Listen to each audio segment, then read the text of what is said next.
போக்கோல நீங்கெல்லாம் ரொம்ப அதிகமா எதிர்பார்த்துட்டு இருந்த X6 சீரிஸ் ஒரு வழியா இந்தியால லான்ச் பண்ணிட்டாங்க. அதுல X6 Pro இப்போ நம்ம கையில இருக்குது. இதுல என்ன பெஸ்டா கொடுத்திருக்காங்க பாத்துருவோமா? முதல்ல பாக்ஸ்க்குள்ள என்ன இருக்குன்னு பாத்துருவோம். பாக்ஸ் வந்து எப்பயும் போல பிளாக் கலரா கொடுத்திருக்காங்க. முன்னாடி மாடலோட நேம் மட்டும் தான் கொடுத்திருக்காங்க. மாடல் இமேஜ்லாம் கிடையாது. அவங்களோட X சீரிஸோட பாக்ஸ் வந்து இந்த மாதிரி தான் வரும். பின்னாடி போனோம் அப்படின்னா அதோட முக்கியமான ஸ்பெக்ஸ் எல்லாம் ஹைலைட் பண்ணிருக்காங்க. கீழ பார்த்தோம் அப்படின்னா நம்ம கிட்ட இருக்கிறது 12GB வேரியன்ட் 512GB ஸ்டோரேஜ் இருக்குது. Poco yellow colour model. பாக்ஸை இப்போ ஓபன் பண்ணுவோம். ஓபன் பண்ணா மேலேயே ஒரு எல்லோ கலர் பாக்ஸ் வந்து கொடுத்திருக்காங்க. அதை ஓபன் பண்ணா உள்ள ஒரு சிம் எஜெக்டர் பின், அதுக்குள்ள ஒரு யூசர் மேனுவல், வாரண்டி கார்டு, அப்புறம் ஒரு கேஸ் கொடுத்திருக்காங்க. இது டிபியூ கேஸ் கிடையாது, ஒரு ரப்பர் கேஸ் மாதிரி டிஃபரெண்டா பிளாக் கலர்ல கொடுத்திருக்காங்க.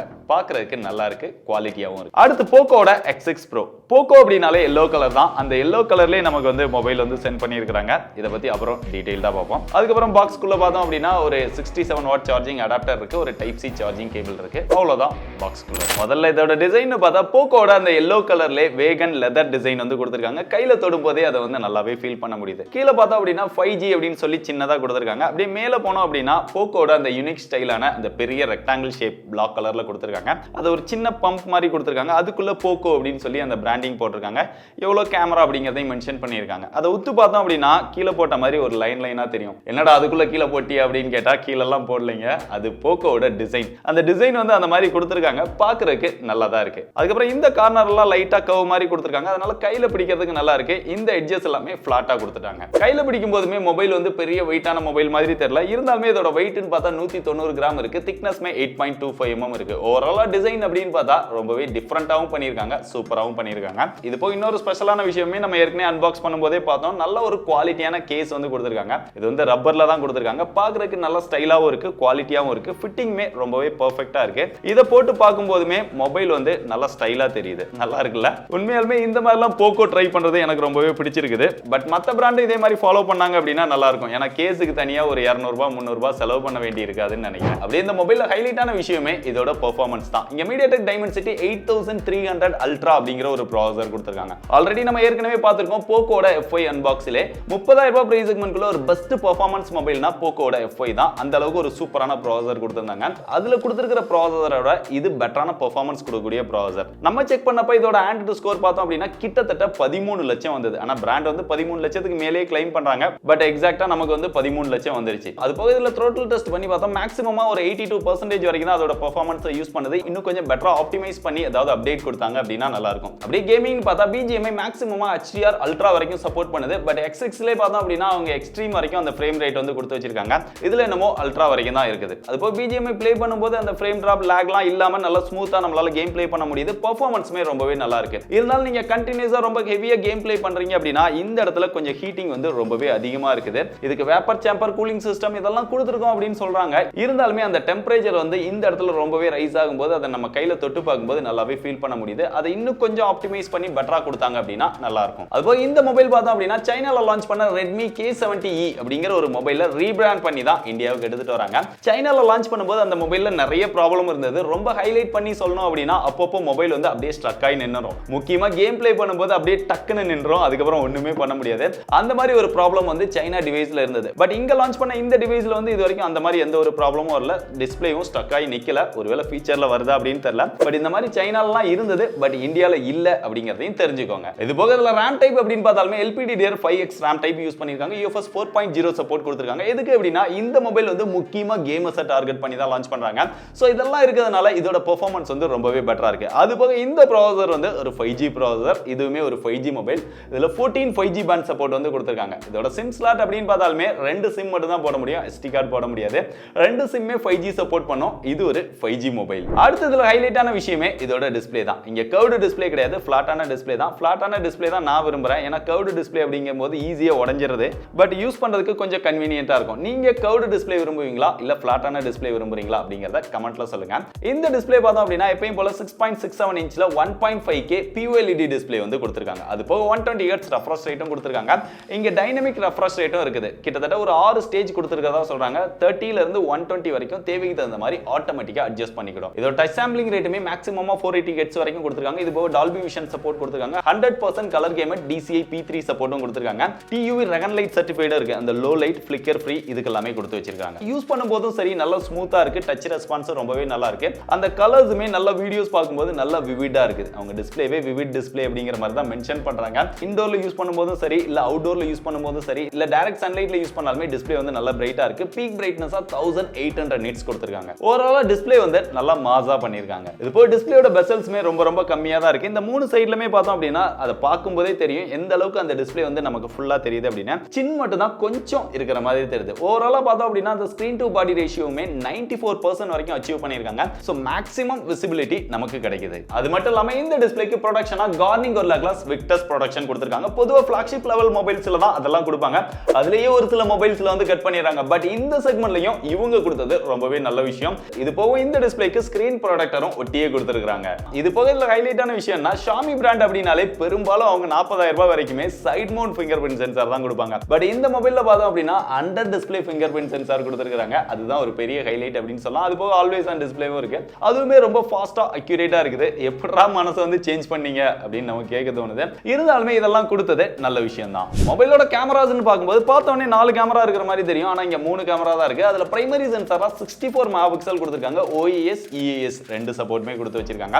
1.79 அப்பர்ச்சர்ல இருக்குது. அதுபோக இங்க செகண்டரி கேமராவா ஒரு 8 megapixel ultra wide angle sensor கொடுத்திருக்காங்க. ஒரு 2 மெகாபிக்சல்ல மேக்ரோ சென்சார் கொடுத்திருக்காங்க. அவுட்டோர்ல நல்ல லைட்டிங் கண்டிஷன்ஸ்ல அந்த 64 மெகாபிக்சல் யூஸ் பண்ணி நம்ம போட்டோஸ் எடுக்கும்போது போட்டோஸோட அந்த ஸ்கின் டோன் எல்லாமே பெட்டரா எடுத்து தருது. அதுபோக டீடைல்ஸ் எல்லாம் நல்லா இருக்குது. போட்டோஸ் வந்து ஷார்ப்பா இருக்கு. கான்ட்ராஸ்ட் இதெல்லாம் ஓரளவு ஓகேவா இருக்கு. கலர்ஸ்மே நல்ல வைப்ரண்டா இருக்கு. அப்படியே போர்ட்ரைட் ஷாட் அப்படின்னு பார்க்கும்போது அந்த எட்ஜ் டிடெக்ஷன்லாம் இன்னும் கொஞ்சம் பெட்டரா இருந்தா நல்லா இருக்கும் அப்படின்னு தோணுது. பட் கலர்ஸ் இதெல்லாமே போர்ட்ரைட் ஷாட்ல இன்னும் பெட்டரா எடுத்து தருது. மேக்ரோ ஷாட்லமே கலர்ஸ் எல்லாம் பெட்டரா இருக்குது. அவுட்புட் வந்து பார்க்கறதுக்கு நல்லா இருக்குது. வைட் ஆங்கிள் அப்படினாலே பொதுவா கொஞ்சம் டார்க்கா தான் விழும். பட் இதுல வைட் ஆங்கிள் ஷாட்மே நல்ல பிரைட்டா இருக்குது. ஓவராலா கேமராவோட அவுட்புட் வந்து பார்க்கறதுக்கு நல்லா இருக்கு. பட் அப்படியே கொஞ்சம் இன்டோர்ல நீங்க டீசென்ட்டான லைட்டிங்ல இந்த மாதிரி இடங்கள்ல எல்லாம் எடுக்கும்போது அந்த போட்டோஸோட அவுட்புட் வந்து அந்த அளவுக்கு பெட்டரா இல்ல. லோ லைட்லயும் இதோட பெர்ஃபார்மன்ஸ் வந்து இன்னும் கொஞ்சம் பெட்டரா இருந்தா நல்லா இருந்திருக்கும். அப்படிங்க செல்ஃபி கேமராக்கு வந்தா 16 மெகாபிக்சல் கொடுத்திருக்காங்க. இந்த போட்டோஸ் வந்து நம்ம லைட்டிங் கண்டிஷன்ஸ்ல எடுக்கும்போது அந்த ஸ்கின் டோன்லாம் கொஞ்சம் நேச்சுரலா இருக்கு. சில நேரம் கொஞ்சம் ஓவர் எக்ஸ்போஷர் ஆகி பிரைட்டா பளபளன்னு தெரியுது. கொஞ்சம் ஓவரா பவுடர் போட்ட மாதிரி அந்த போட்டோஸ் இருக்கு. ரொம்ப வெள்ளை வெள்ளையர்னு எடுக்கணும் அப்படின்னு நினைக்கிறவங்களுக்கு வந்து அது பெட்டரா இருக்கும். பட் பொதுவா Xiaomi கேமரா அப்படினாலே அந்த கலர்ஸ் வந்து நல்லா எடுத்து தரும். அதை பார்க்கும்போது இது வந்து எனக்கு அவ்வளவு பர்சனலா பிடிக்கல. அதே நேரம் இந்த போர்ட்ரைட் ஷாட்ல எல்லாம் கலர்ஸ் வந்து பெட்டரா இருக்கு. அப்படிங்க வீடியோஸ் அப்படின்னு பார்த்தா ரியல்ல மேக்ஸிமமா 4K 30 fps ல நம்மளால வீடியோஸ் வந்து எடுத்துக்க முடியும். செல்ஃபில 1080 60 fps ல நம்மளால வீடியோஸ் வந்து எடுத்துக்க முடியும். அதுபோக ஸ்லோ மோஷன் அப்படின்னு பார்த்தாலுமே ரியல்ல 1080 960 fps ல எடுத்துக்க முடியும். செல்ஃபில 1080 120 fps ல நம்மளால வீடியோஸ் வந்து எடுத்துக்க முடியும்.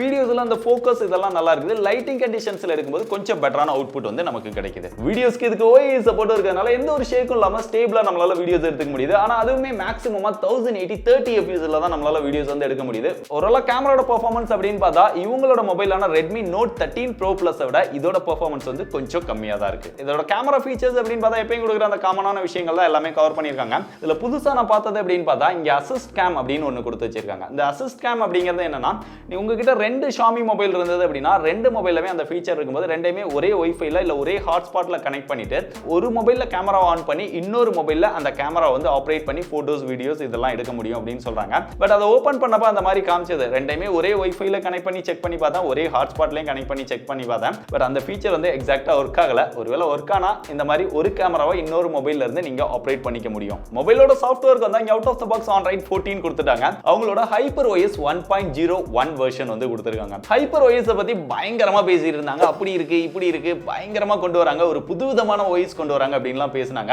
பட் நம்ம கம்பேர் பண்ணப்ப MIUI-க்கும் இதுக்கும் பெரிய அளவுல டிஃபரன்ஸ்லாம் இல்ல. ஒரு சில சின்ன சின்ன சேஞ்சஸ் வந்து கொண்டு வந்திருக்காங்க. அந்த டிராப் டவுன் மெனுல அந்த ஐகான்ஸ் இதெல்லாம் கொஞ்சம் சேஞ்ச் பண்ணிருக்காங்க. மத்த விஷயங்கள் எல்லாம் பார்க்கறதுக்கு அப்படியே MIUI எப்படி இருக்குமோ அதே மாதிரி தான் இருக்கு. பெரிய அளவுல இங்க சேஞ்சஸ் கிடையாது. இருந்தாலுமே HyperOS-ல என்ன மாதிரியான விஷயங்கள்லாம் கொண்டு வந்திருக்காங்க, அதுல என்ன ஃபீச்சர்ஸ் இருக்கு அப்படிங்கறத பத்தி உங்களுக்கு டீடைல்டான வீடியோ வேணுமா அப்படினா கமெண்ட் பண்ணுங்க. நிறைய கமெண்ட் வந்தா அத பத்தி டீடைல்டா வீடியோ பண்ண முயற்சி பண்றேன். அது போக இதுக்கு அப்டேட் அப்படின்னு பார்த்தாலுமே 3 OS அப்டேட் 4 வருஷத்துக்கான செக்யூரிட்டி அப்டேட் கொடுப்போம் அப்படின்னு வந்து பிராண்ட் வந்து கன்ஃபார்ம் பண்ணிருக்காங்க. அதனால உங்களுக்கு Android 14 ல இருந்து Android 17 வரைக்கும் அப்டேட் வரும். அதையும் கரெக்ட் டைம்க்கு கொடுத்தாங்க அப்படினா நல்லா இருக்கும். அது போக POCO ஸ்டார்டிங்ல எல்லாம் பார்த்தோம் அப்படினா நாங்க ஒரு க்ளீனான UI எக்ஸ்பீரியன்ஸ் கொடுப்போம் அப்படின்னு சொல்லி தான் பெருசா ஹைலைட் பண்ணி கொண்டு வந்தாங்க. பட் இப்போலாம் பார்த்தோம் அப்படினா போன்ல வந்து ஆட்ஸ் வருது. இங்க பாருங்க இதிலே கிளான்ஸ் ஆட் ஓடிட்டு தான் இருக்குது. இதுவே பெரிய தொல்லையா இருக்குது. இது போக உள்ள போனோம் அப்படினா நிறைய ப்ளோட்டர்ஸ் எக்கச்சக்கமான குட்டி குட்டி கேம்ஸை இன்ஸ்டால் பண்ணி வச்சிருக்காங்க. தேவையில்லாத ப்ளோட்டர்ஸ் இதெல்லாம் கொடுத்து நம்மள ரொம்பவே தொல்லை பண்றாங்க. இதெல்லாம் கொஞ்சம் குறைச்சி இன்னும் கொஞ்சம் பெட்டரான எக்ஸ்பீரியன்ஸ் கொடுத்தாங்க அப்படினா கண்டிப்பா நல்லா இருக்கும். இது MIUI-ல தான் அந்த தொல்லை அப்படின்னு பார்த்தா HyperOS-லயும் அதே தொல்லையில தான் நிக்குது. மத்தபடி இந்த டைம் NFC கொடுத்திருக்காங்க. பொதுவா இந்தியன் வேரியன்ட் அப்படினாலே அந்த NFC வந்து கட் பண்ணிடுவாங்க. பட் இந்த டைம் கொடுத்தது ஒரு நல்ல விஷயம். அதுபோக இங்க மியூசிக் எக்ஸ்பீரியன்ஸ் அப்படின்னு பார்த்தாலுமே டுயல் ஸ்டீரியோ ஸ்பீக்கர் கொடுத்திருக்காங்க. ஹை ரெஸ் சப்போர்ட்டோட இருக்கு. இருக்குது. மியூசிக் கேட்கறதுக்கு நல்லா இருக்குது. அந்த சவுண்ட் எக்ஸ்பீரியன்ஸுமே நல்லா இருக்குது. இங்க டுயல் ஸ்டீரியோ ஸ்பீக்கர் இருந்தாலுமே 3.5 mm ஜாக் வந்து கட் பண்ணிட்டாங்க. ஒருவேளை வயர்டு ஹெட்போன் யாராவது யூஸ் பண்ணணும் அப்படின்னு நினைச்சீங்கன்னா அவங்களுக்கு வந்து இது பெஸ்டா இருக்காது. அதுபோல வால்யூம் பட்டன் அப்படின்னு பார்த்தாலுமே இங்க ரைட் சைடுல கொடுத்திருக்காங்க. அது கீழே அந்த பவர் பட்டனை பார்த்தோம் அப்படின்னா அது yellow கலர் அந்த போக்கோ ஸ்டைல்ல வந்து கொடுத்து வச்சிருக்காங்க. அது ஒரு சின்ன கலர் வேரியன்ட் இருக்குது. பார்க்கிறதுக்கு ஸ்டைலா இருக்குது. மத்தபடி இந்த ஹாப்டிக் ஃபீச்சர்ஸ்லாம் அந்த அளவுக்கு பெட்டரா இல்ல. ஓரளவு டீசென்ட்டா தான் இருக்கு. பெரிய அளவுல ஹாப்டிக்ஸ்லாம் எதிர்பார்க்கறீங்க அப்படின்னா உங்களுக்கு வந்து இது செட் ஆகாது. அப்புறம் ஷாமியோட அந்த யூனிக்கான விஷயம் ஐஆர் பிளாஸ்டர் அதையுமே கவர் பண்ணிருக்காங்க.